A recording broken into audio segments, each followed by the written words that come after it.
इसलिए सब चक्कर किसका है? कर्मों का। सब चक्कर कर्मों का है। इसलिए इसका उदाहरण एक शब्द ने दिया है बढ़िया।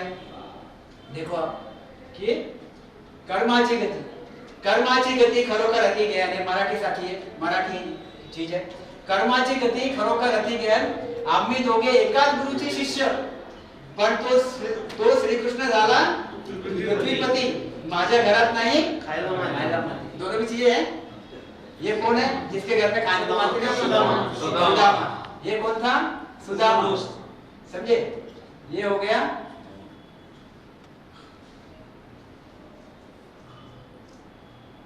जिसके घर में खाने को नहीं मिलता था, ये कौन था? सुदामा। और यह श्री कृष्ण आज आला पृथ्वीपति, ये जाला श्री कृष्ण पृथ्वीपति। अब सुदामा श्री कृष्ण का अच्छा दोस्त था, बहुत बढ़िया दोस्त था, बराबर। अगर कर्म की गति अगर श्री कृष्ण अपना बराबर कर देता था तो सुदामा भी अच्छा बन जाता। ख्याल में रखो कि कोई भी आदमी सोचता ना कि मेरे लेवल का लेके वो मेरा अच्छा दोस्त है, मगर कर्मों की गति ऐसी थी कि सुदामा हमेशा गरीब का गरीब ही रहा और श्री कृष्ण हमेशा पृथ्वीपति रहा। ऐसे तो बहुत से उदाहरण देने में आते, ऐसे बहुत से उदाहरण देने में आते। कर्मों की गति किससे भी छूटी नहीं। अच्छा है, दोनों भी किसके चेले थे? इनका गुरु कौन था? संदीपनी गुरु था। संदीपनी गुरु के दोनों शिष्य, और श्री कृष्ण और सुदामा। तो ये चीज ख्याल में रखो। इसलिए कर्म किससे भी छूटते नहीं है, सबको भोगने पड़ते कर्म। अभी श्री कृष्ण, अभी देखो आगे सामने कबीर जी का पद है, कर्म गति तारे नाही डरी, कर्म गति तारे नाही डरी, मुनि वशिष्ठ से पंडित ज्ञानी, मुनि वशिष्ठ से पंडित ज्ञानी, शोध कर्म गति तारे नाही डरी, सीता हरण मरण दशरथ को वन में विपत पड़ी। कितना बढ़िया ख्याल में आए जी, सब कुछ इस ख्याल में आ रही। क्या कहते हैं कि कर्म गति टारे नहीं टरी, कर्म गति टारने से भी टरती नहीं। किसकी किसकी नहीं टरी? मुनि वशिष्ठ से पंडित ज्ञानी। जब शोध के लगन थे, जब श्री राम जी का विवाह रच रहे थे, यह श्री राम जी बैठे हुए, इनकी तिथि निकाल रहे थे, किसकी?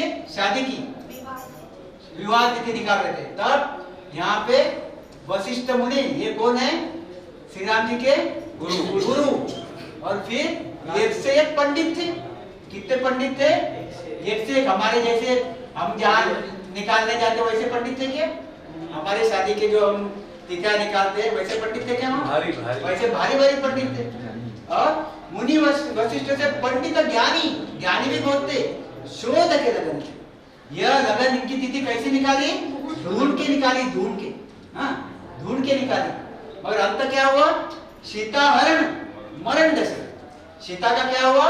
हरण, और दशरथ का मरण, और श्री राम जी को वन में।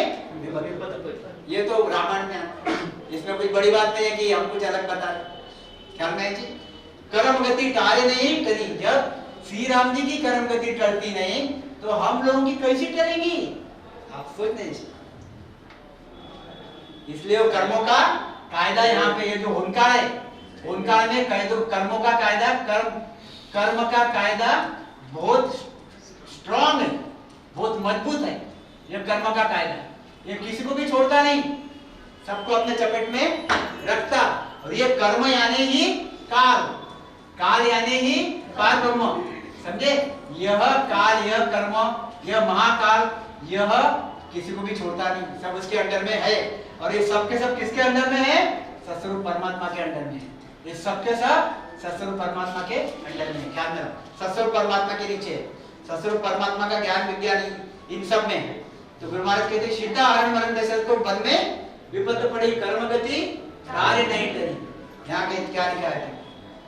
कहते नीच हाथ हरिचंद्र दिखाने, नीच हाथ हरिचंद्र दिखाने बलि पाताल कोटि गाय नित पुण्य करत नृप गिरगिट योनि पड़ी। यानी नीच हरिचंद्र राजा था, ये तो सबको स्टोरी पता है, हम स्टोरी में नहीं जाएंगे।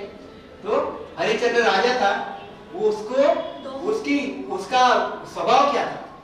तो उसको किसी ने कुछ भी मांगा उसको दे देता, ऐसा वो दानी था, किसी को ना बोलता नहीं था। तो ऐसे ही वो देते देते देते देते देते क्या हुआ, वो एक नीच के हाथ में उसने उसको बेच देना पड़ा, खुद को बेच देना पड़ा। यानी इतना बड़ा राजा और काम कहाँ कर रहा फिर, वो डोम के यहाँ पे, वो जो स्मशान भूमि में वहाँ डोम पे यहाँ काम कर रहा। मतलब इतना बड़ा राजा, आखिर में कर्म गति कैसी हुई उसकी, तो उसको कहाँ पे काम करना पड़ा, डोम के यहाँ पे काम करना पड़ा। बलि पाताल, बलि राजा कितना पराक्रमी भी था, अच्छा भी था, सब था, फिर भी कहाँ जाना पड़ा उसको, पाताल में जाना पड़ा। कोटि गाय नीत पुण्य करतर रूप, राजा ध्रुव राजा, यह एक एक दिन करोड़ों गाया को अपन दान देते, इतना पुण्य दरोज करता था। करोड़ों गाया का जो पुण्य लगता, ये पुण्य दरोज करता था ये राजा। मगर आखिर में क्या हुआ, गिरगिट योनि पड़ी। गिरगिट योनि यानी गिरगिट यानी सरदा, उसके योनि में जाना पड़ा। कर्म गति टाली नहीं करी, कर्म गति टलती क्या, अपन तो कुछ भी नहीं करते। और इन लोग कितना किए तो भी कर्म गति छूटी नहीं। क्या कहते, पांडव जिनके कृष्ण सारथी, उन पर विपद पड़ी, ये तो सबको पता है। पांडव जिनके कृष्ण सारथी, उन पर विपद पड़ी। दुर्योधन को गर्व हटायो यदुकुल, जो पांडव थे, अब पांडव और श्री कृष्ण, इसमें ये बहुत एक में के चाहने वाले थे, बहुत एक में के चाहने वाले थे, और रिलेशन में भी रखते थे पांडव और कृष्ण। ये कृष्ण या पांडव के सारथी बने थे, सारथी बने थे पूरे युद्ध में। फिर भी सारथी बने थे, फिर भी पांडव की कर्म गति छूटी क्या, भोगनी पड़ी ना। तो पांडव जिनके कृष्ण सारथी, उन पर विपद पड़ी, पांडव पे विपद पड़ी। सामने लोग मर रहे, हमारे घर में क्या अगर कोई मर जाता तो विपद पड़ती कि नहीं पड़ती, तो सामने मर रहे।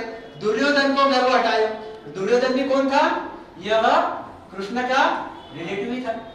और यदुकुल नाश कर, पूरा यदुकुल नाश कर दिया, पूरा यदुकुल नाश कर दिया। ख्याल में लाओ, कर्म गति टाले नहीं, अरे तो कर्म गति टलती नहीं। क्या कहते हैं, राहु केतु और भान चंद्रमा, राहु केतु और भान चंद्रमा विधि संयोग पड़ी। ये राहु की भी ऐसी स्टोरी है, केतु की भी ऐसी स्टोरी है, और सूर्य चंद्र की भी स्टोरी ऐसी है, जो मैं एक आध दिन बताऊंगा।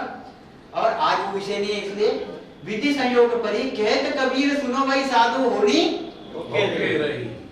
कहत कबीर सुनो भाई साधु होनी होके रही, वो होनी होके ही रहेगी, ये ख्याल करो कुछ। तो इतने भारी कर्म हमारे पीछे लगे हुए हैं, इतने भारी कर्म। देखो इतने बड़े जो जिनकी बातें बताई यहाँ पे, अवतारों की बातें बताई, इतने बढ़िया लोग, पराक्रमी लोगों की बातें बताई, हम तो उनके सामने कुछ भी नहीं है। जब ये कर्मों में अटके हुए हैं तो हम कर्मों से छूटेंगे क्या, नहीं छूटेंगे। अब हम कैसे इनके सामने, बिल्कुल चींटी के बराबर, बिल्कुल चींटी के बराबर। जब इनकी कर्म नहीं छूटे तो हमारे छूटेंगे क्या। इसलिए गुरु महाराज कहते हैं, देखो आप, मोबल कर मन जावे प्रभु जी, इसकी चाल थोड़ी अलग है। मोबल कर मन जावे प्रभु जी, मोबल कर मन जावे प्रभु जी, मोबल कर मन जावे, आगे किया तके किण पारा,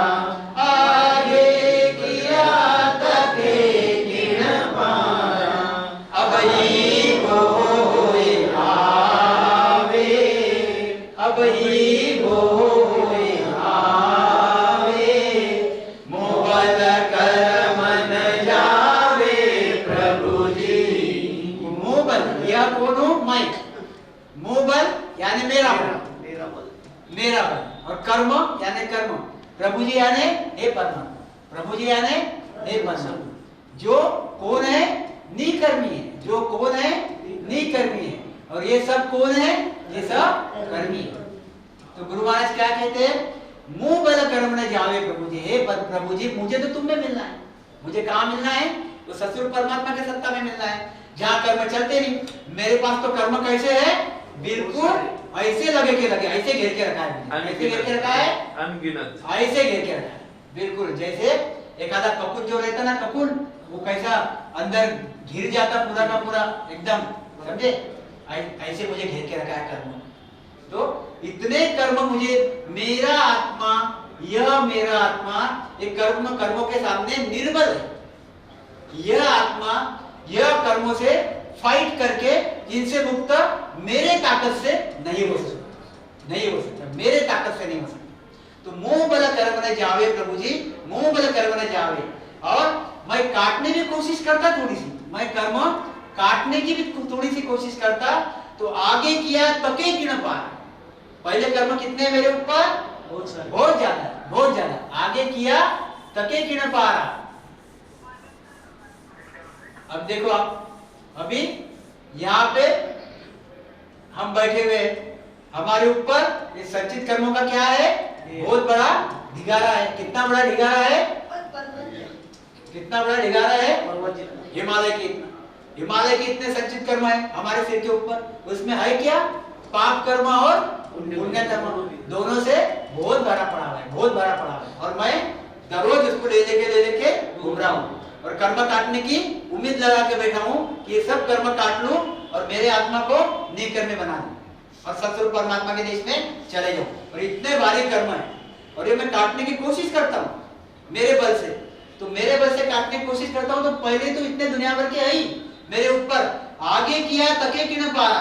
इतने मेरे ऊपर कर्म है, इतने मेरे ऊपर कर्म है जिसका वार पार नहीं है। और अभी वो हो गया, और अभी भी आ ही रहे, अभी भी कितने आ रहे हैं, 2 4 5 क्या, बहुत, अभी भी बहुत बन रहे। डे टू डे लाइफ में देख लो आप, पैर गिरा, कीड़े की टुकड़े मकोड़े मरी गए, मरती, श्वास ले रहे मर रहे, खा रहे पी रहे मर रहे, जो भी कुछ तुम्हारे पीछे कितना वलय है जिसकी वजह से कर्म बनते, कितना वलय है, कितना तुमको घेर के रखा है कर्मों ने, कितना कर्मों के जो कर्म बनाने के जो साधन है। देखो आप, कर्म बनाने के जो साधन है, वो साधन तुम्हारे पास कितने हैं,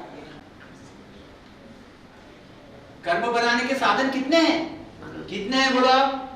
काम, क्रोध, मोह, मत्सर, लोभ, लालच, झूठ बोलना, अहंकार, और क्या गिनो, कपट, और क्या, छल, और क्या, ईर्ष्या, और क्या, द्वेष। कितने हैं, बहुत सारे हैं। और फिर इतना ही है क्या, चलते चलते मूंगी मकोड़े मारे वो भी कर्म तुम्हारे लग जाते हैं। मतलब तुम्हारे कर्म लगाने की मशीन तुम्हारे पास है, धन धन धन जैसे बोलते ना कि पैसे कमाने की मशीन है, इसके पास तो पैसे कमाने की मशीन है। तो हमारे सबके पास कौन सी मशीन है, ये कर्म बनाने की, कर्म बनाने की मशीन, कर्म बनाने की मशीन। और कर्म काटने की मशीन कौन सी है हमारे पास? खाली राम राम राम राम राम राम राम राम, जो हम करते नहीं, जो हम करते नहीं, हम तो कर्म काट नहीं रहे, हम सिर्फ कर्म बढ़ा रहे। और ये कर्म अगर काटने के लिए अगर तुमको सही मशीन लगानी तो कैसी लगाना पड़ता? रग रग बोले राम जी और रोम रो निरंकार, और सहज ही धोने लगता है सोए सिमरन सार। जब 24 घंटे अखंड धोने लगेंगी, रग रग राम जी बोलेगा, तब तो तुम्हारे ये कर्म सबके सब खत्म हो जाएंगे। फिर तुम्हारे पीछे कर्म लगते भी रहे, आगे लगते भी रहे, चिपकते भी रहे, तो भी यहाँ पे जो रग रग बोले राम जी है, ये रग रग बोले राम जी में कर्म खत्म हो जाएंगे, जल जल के खत्म हो जाएंगे। इतना कभी कर्म बाकी रहेगा नहीं, ख्याल में रखो जी। तो ये ऐसी चीज है, तो हमको कर्म काटने हैं, तो मेरे बल से भाई कर्म कटते नहीं। ये मेरे इतना दुनिया भर का मेरे ऊपर कर्मों का पसारा है, और मेरे बल से कर्म कटते नहीं। आगे किया तके किन पारा अभी वो होए आवे, क्या कहते हैं आगे? रग रग रूम रूम काकुली, रग रग रूम रूम काकुली, पग पग दावा मेरे, पग पग दावा मेरे, बदला दिया कदे नहीं छूटे, बदला दिया कदे नहीं छूटे, जहाँ मुझे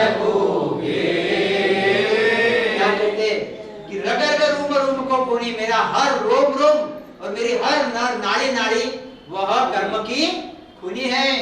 मेरे हर रोम रोम पे और नाड़ी नाड़ी पे कर्म बैठे हुए हैं।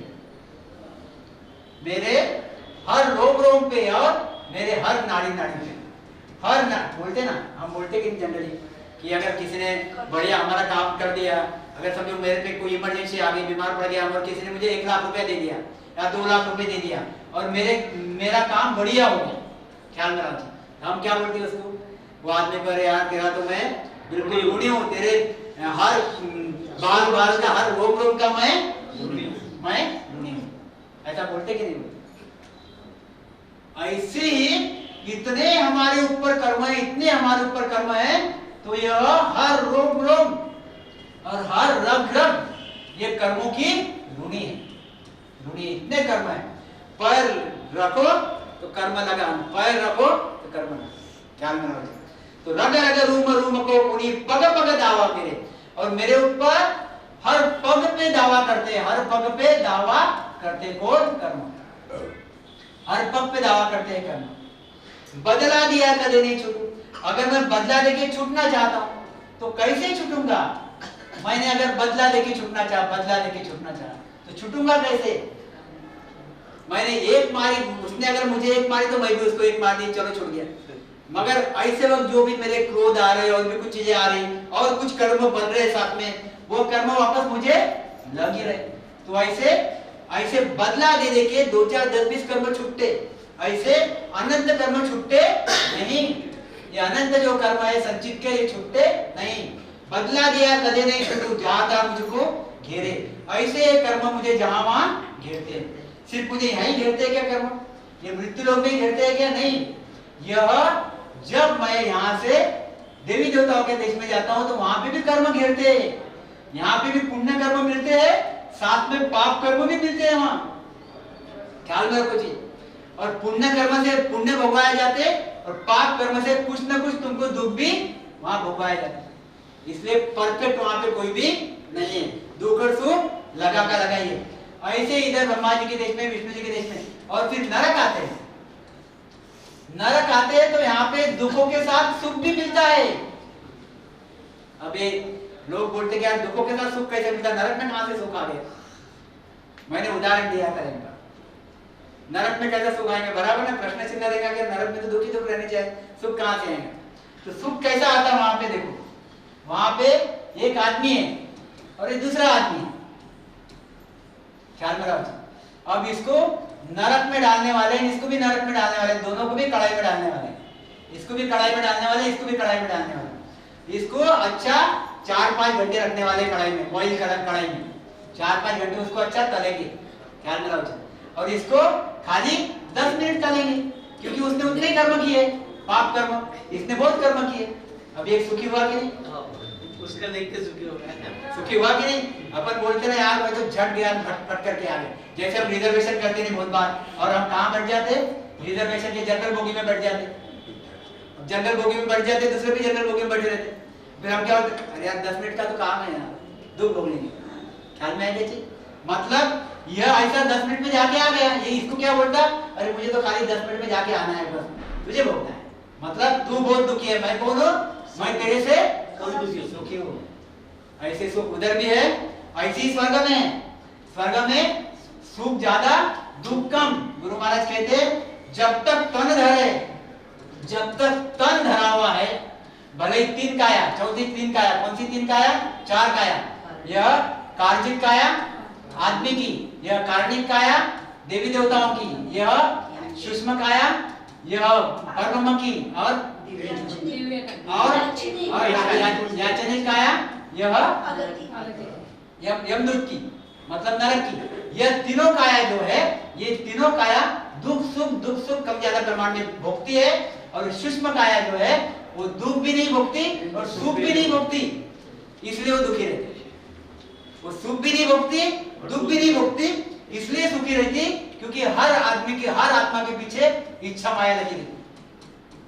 और ये इच्छा माया उसको दुख देती, अंदर से वो इच्छा ज्यादा रहती, इसलिए वो अंदर से अस्वस्थ रहती।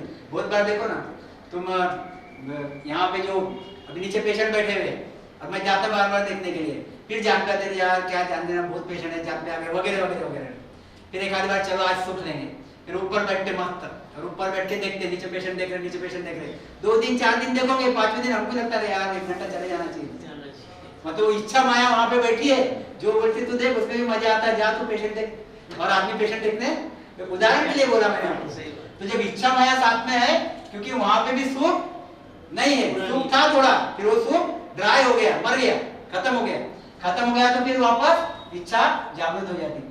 यही कारण की वजह से ये बार बार होनकार से नीचे आता आदमी, ये होनकार से ये बार बार वहां से नीचे आता, हंस चले जाता परम में से, वहां पे इच्छा माया रहती साथ में, इसलिए उसको वापस नीचे, यह कारण है। और यहाँ पे न इच्छा रहती न माया रहती वहां पे सत, और न कर्म रहती, ख्याल में लाओ। इसलिए एक बार वहां चले गया वो वापस आता नहीं, वहां से भेजे जाता सदगुरु का कार्य करने के लिए, सतरूप का कार्य करने के लिए, वहां से हंसों को भेजे जाते। और वो कौन रहते? वो रहते यह आदि सदगुरु सुखराम जी महाराज जैसे, कबीर जी जैसे, वह भवतारी कौन रहते? वो भवतारी, ये की जलम में लोगों को तार सकते ऐसे वो भवतारी संत रहते। तो गुरु महाराज कहते बदला दिया कदे नहीं छूटो, जहां था मुझको घेरे। तो ऐसे दुनिया भर के कर्म हमारे ऊपर लगे हुए। अब ये देखो क्या कहते हैं यहाँ पे, के सुख राम शरण हर तेरी, के सुख राम शरण हर तेरी, ऐसी मोय बताई, भजन किया सो कर्म कटे सो, भजन किया सो कर्म कटे सो, कटे पलक के माई, कटे पलक के माई, मोबल कर मन जावे प्रभु जी। क्या कहते गुरु महाराज कि के सुखराम शरण हर तेरी, हर यानी परमात्मा, हर यानी परमात्मा। हम कहां बैठे हुए? ओंकार में। गुरु महाराज कहते हैं के सुखराम, गुरु महाराज कहते हैं शरण हर तेरी, हे परमात्मा तेरी शरण ऐसी है, कैसी है? ऐसी मोह बताई। तो कैसी मोह बताई? भजन किया सो कर्म कटे। अगर तुम भजन करते हो, भजन यानी ये गाली पीली वाला भजन नहीं, जो बजाते ये करते हो वो भजन नहीं। भजन यानी नाम स्मरण, मतलब राम स्मरण, सिमरन, राम स्मरण। कहते भजन किया तो कर्म कटे। तुम अगर राम राम करोगे, तुम्हारे कर्म कटेंगे। मगर खाली राम राम करने से कर्म कटेंगे तो इतने कर्म खत्म होंगे क्या? ये कर्म खत्म होंगे नहीं, कुछ कर्म कटेंगे मगर वापस इसमें ऐड होते रहेंगे, वापस कटते जाएंगे और वापस मिलते जाएंगे, तो पूरे कर्म खत्म होते नहीं। तो के सुखराम से भजन किया तो कर्म कटे, तो कटे पलक के माई। मगर तेरे शरण में अगर जाओ तो पलक में कर्म खत्म हो जाते हैं। तेरे शरण में जाओ, परमात्मा के अगर शरण में जाओ, पर सुनो, देखो मेरी बात सुनो बराबर। परमात्मा के अगर शरण में चले जाएंगे, देखो एक आदमी है यह राम राम करता है, उसको पता है राम राम करने से कर्म कटते हैं। उल्टा नाम जपत लिख जाना, वाल्मीकि हुआ ब्रह्म समाना। वाला डाकू ने भी राम राम करके अपने कर्म काटे, तो उल्टा नाम जपत लिख जाना। राम राम शब्द है, ये श्री राम वाला राम नहीं है, ये कर्म शब्द है। राम राम ये कर्म काटता है, कर्म काटने की छुरी है। तो भजन किया तो कर्म कटे। तो ये आदमी है, यह राम राम करके अपने कर्म काट रहा, संचित कर्म इतने दुनिया भर के लेके बैठा हुआ है, तो थोड़े से कर्म कट रहे, थोड़े से कर्म कटे।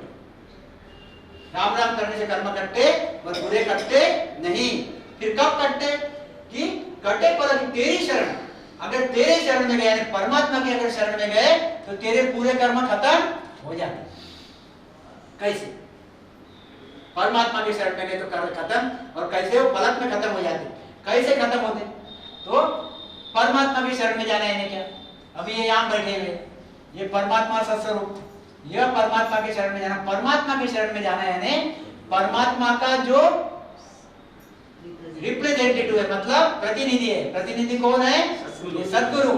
ये सद्गुरु के शरण में आना पड़ता, सद्गुरु के शरण में आना पड़ता।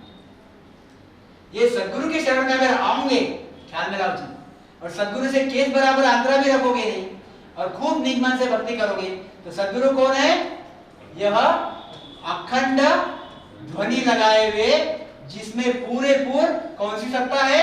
वो आनंद ब्रह्म की सत्ता है, आनंद ब्रह्म की सत्ता है। और ऐसे सद्गुरु के शरण में जाओगे जिनमें नियंचर है, जिनमें निजनाम है, जिनमें कुदरत कला है, जिसमें सत कला है।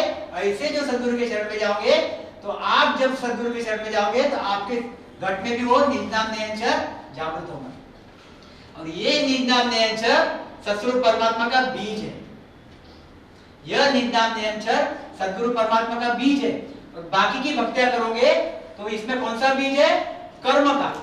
और इसमें कौन सा बीज है?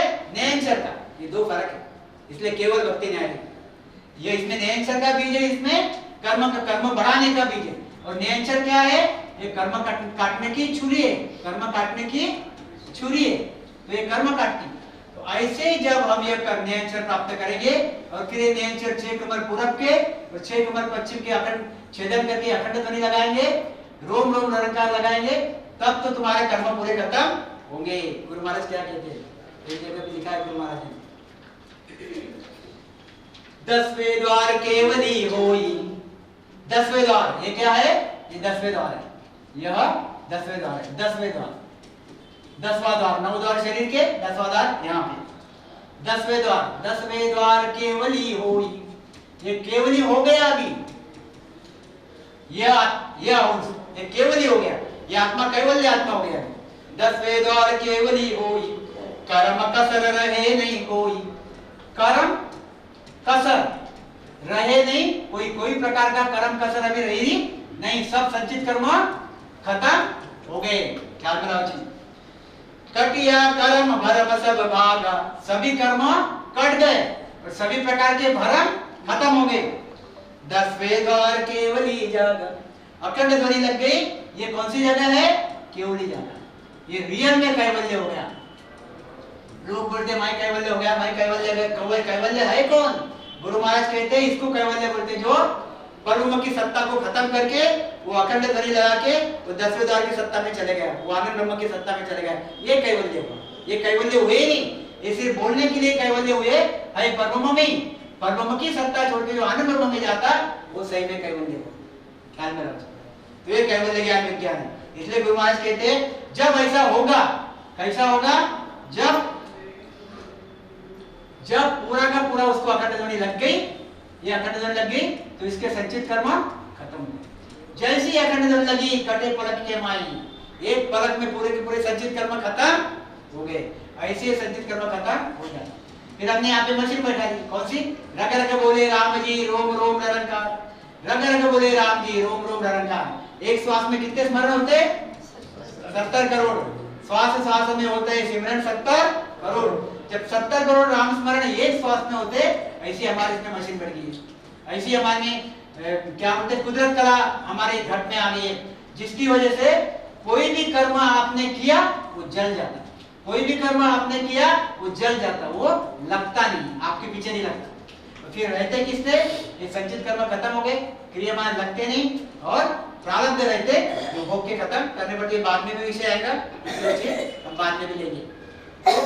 भजन के आंसू करम कटे तो कटे पलक के माई। तो हमको कौन सा भजन करना है? कौन सा भजन करना है? हमको राम स्मरण करना है और सद्गुरु के शरण में रह के राम स्मरण करना है।